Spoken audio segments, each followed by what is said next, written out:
This paper is titled Levering Construction Higher Education to Expose a Broader Audience of Public School Students to the Construction Industry in the United States. And this was a project conducted by myself, Ben Bigelow, and Anthony Perrenoud. At the time, we were both at the University of Oklahoma. However, Dr. Perrenoud has transitioned to a position at Boise State University. And essentially, this is a project aimed at getting middle and high school students excited about construction and to expose them to careers in the construction industry. The labor shortage facing the United States construction industry is pretty well known, and the shortage of skilled workers specifically is particularly concerning. The lack of skilled workers needed is what drove this project. This labor shortage is not new or a surprise. There have been numerous reports warning that the shortage of skilled labor is only going to get worse, and no matter what part of the construction industry you're in, no one is immune. The problem is systemic in construction in the United States. Now, beyond the press and the news, the issue has also been pretty well documented. The AGC has been working on it for a number of years, conducting annual national workforce surveys that consistently show the shortage of workers and the challenges that contractors face in manning their projects. Now, between the press and the AGC, the issue is pretty well documented, but there's also some academic literature out there supporting it. And all of this has led to the proliferation of organizations trying to address the workforce shortage. Many different states, oftentimes in conjunction with their AGC chapters, have specific initiatives.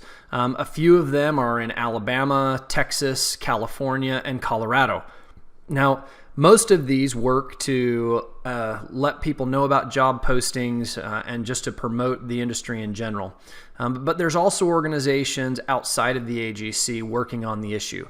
The NCCER has the Build Your Future initiative. Harbor Freight Tools has a program called Tools for Schools. I Build America is another initiative by the AGC, except that focuses on the heavy civil side of the construction industry. The Skilled Labor Fund and hashtag Keep Craft Alive are both pushes from the home building side of the industry. And of course, we all know Mike Rowe, so you may have heard of the Mike Rowe Works Foundation. Now, these are all programs trying to address the skilled labor shortage, but the predominant push from each of these are scholarships and support to trade schools or other training programs. And that's really what led to the question that drove this project. Support for vocational and technical training is great, but those programs are not new, and we still face a labor shortage. So how do we reach beyond those students that would have gone the career and technical route no matter what? How do we expose more students to careers in construction as a means to increase the number of students selecting the path? Because while support for career and technical education is great and important, don't want to take anything away from that. If more students don't choose that path, the labor shortage is never going to be resolved.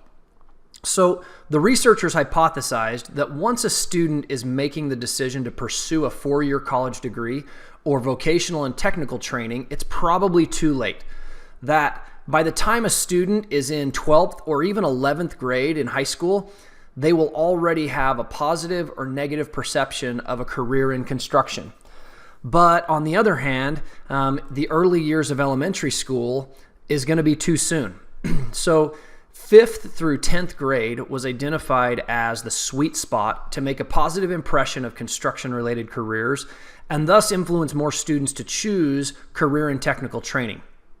If students in 5th through 10th grade have a positive experience with construction, we hypothesized that they'd be more likely to consider a trade school when the time came.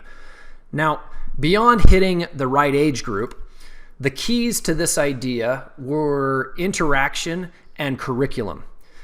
Because for example, while math could be easily integrated into building layout or estimating quantities or any number of construction-related tasks, most students don't see this as fun or an exciting career path.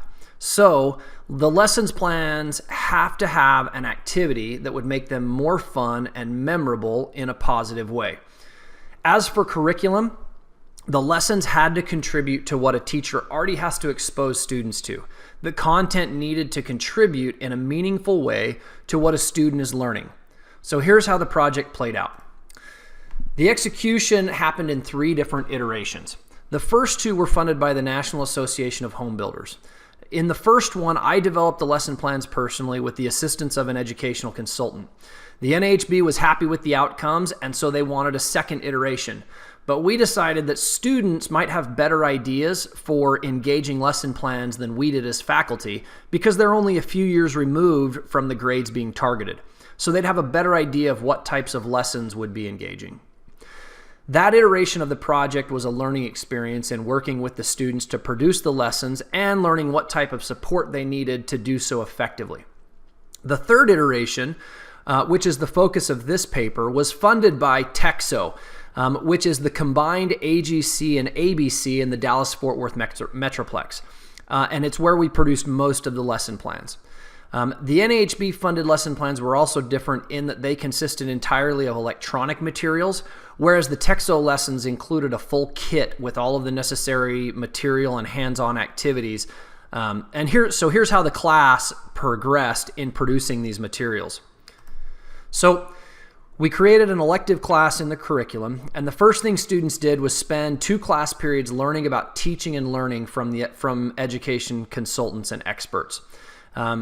So they learned how to assemble a lesson plan with all the necessary parts and pieces. And once we'd done that, then they had to give an idea pitch of their first lesson plan. These pitches were quick and informal, and the student would give their basic topic and then how they planned to present it, along with their idea of an activity that they would use to engage the students.